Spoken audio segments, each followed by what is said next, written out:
Okay, here we are, behind the scenes. Let me see. Behind the scenes at Goth Glooms Spookhouse.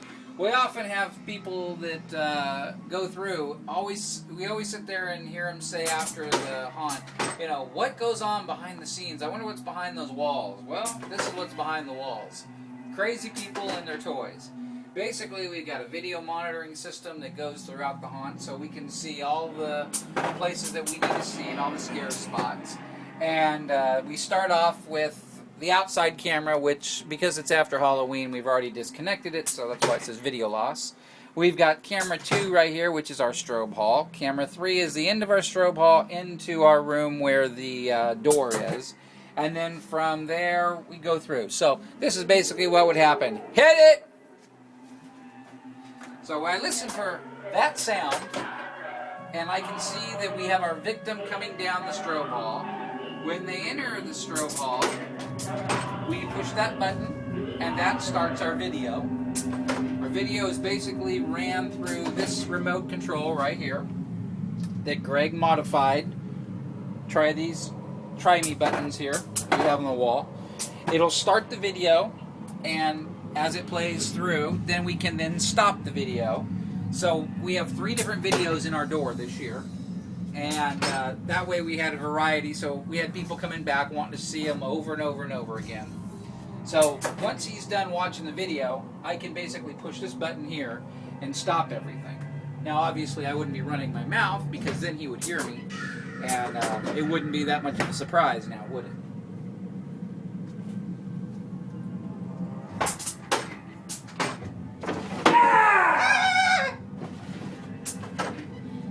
So then, as he goes through into the next room, I push this button here, and this triggers off our dresser that we built. You want to come back here, you can see a copy of this, or you can see what this looks like. Basically, this is our air pneumatic dresser that we got going. We've also got a very simple mechanism here called a switch that turns on speakers.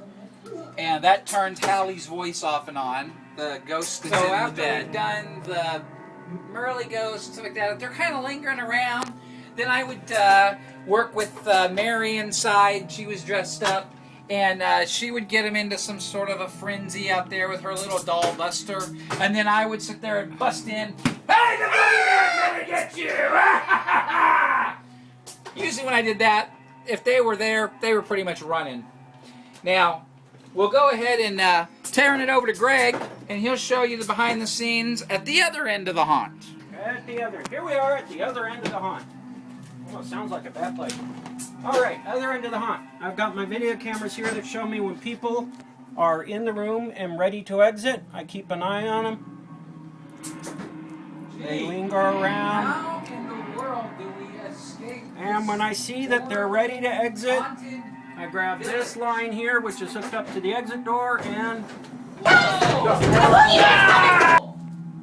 the hell did that open? Once they've cleared the door, I watch them on my other camera, pull back, closes the door, locks them off. That's pretty cool. Now I watch them when they get to the right place. I hit this button here, which fires the rats.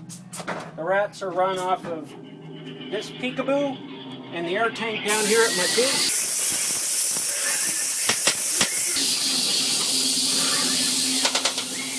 And it also fires the crackers, which are mounted in the electrical box on the outside. Then I get them right in front of me, and I drop down and scare them. Ah! And if they don't move after that, well, then I just hit them with the air cannon, which is mounted right down here. Oh, I gotta hit the right button here.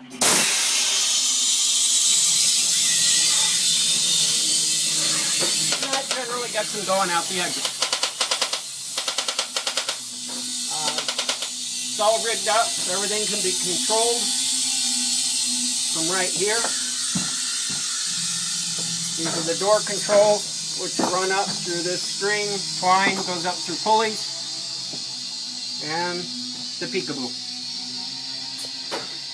And this concludes the backstage tour of Goth Glooms Spookhouse. Until next year.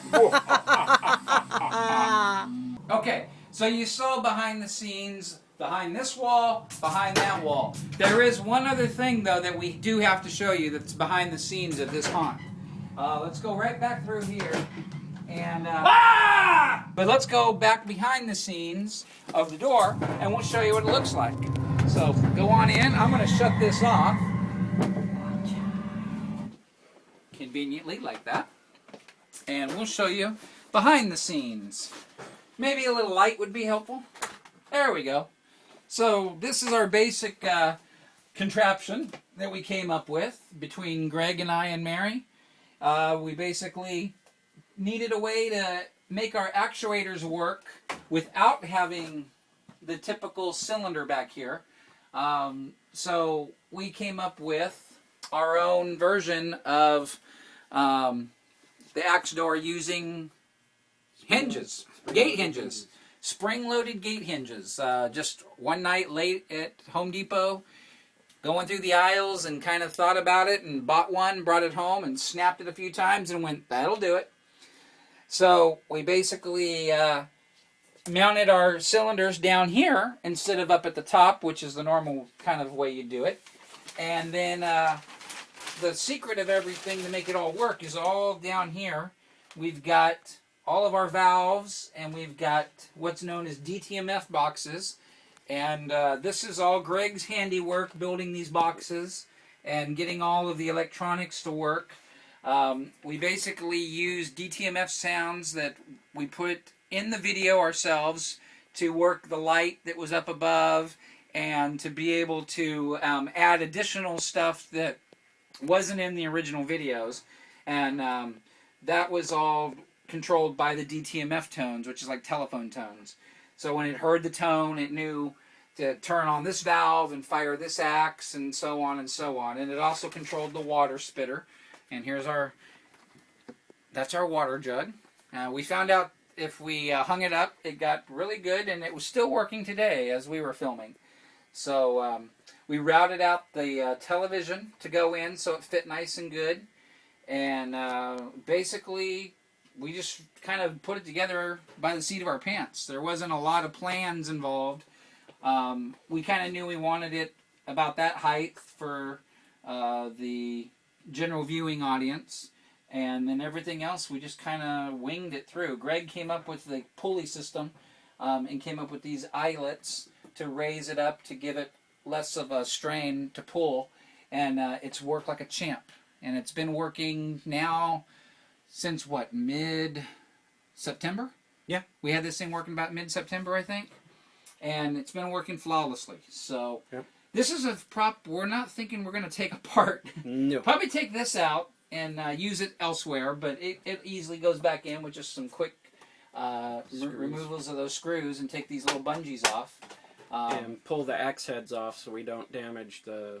Yeah, we did have a little incident with the spandex stretching out a little bit, so we did try to repair that. Don't know if anybody saw that and if it ruined the effect. Hopefully not.